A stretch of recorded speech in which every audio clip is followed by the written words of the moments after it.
Ayan, interview natin. Ayun na lang.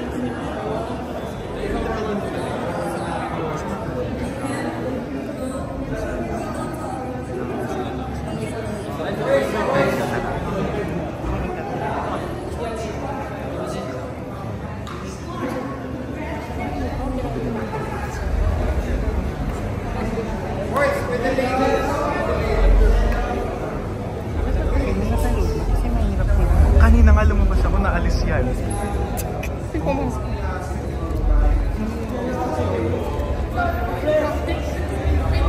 Jason.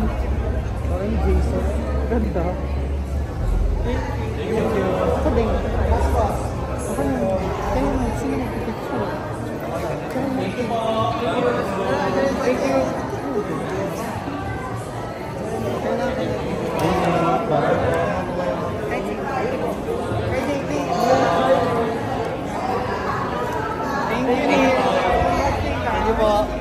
Next time.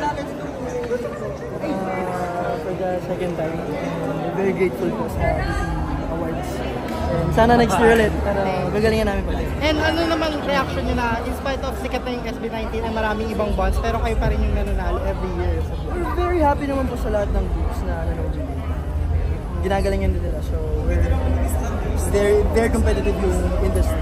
We're happy na unti-unti umusbong yung music industry.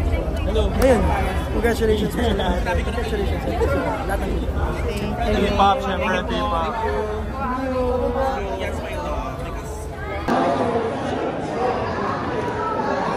Akira, quick interview lang. How does it feel na nanalo kayo ng award ngayon? It was amazing po for the second time. And we're very grateful po sa BT Awards. And sana next year ulit, para gagalingan namin pala. And ano naman reaction nyo na in spite of sikat na yung SB19 ay maraming ibang bonds pero kayo pa rin yung nananalo every year? We're very happy naman po sa lahat ng groups na nanonood din. Ginagalingan din nila. So we're very competitive yung industry. We're happy na unti-unti umusbong yung music industry.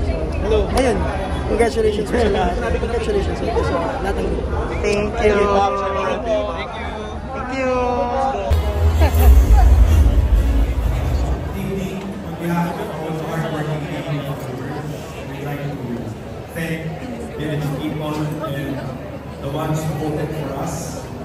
And with this award, we will take strive even more to provide reliable and fast. Not only for SMEs,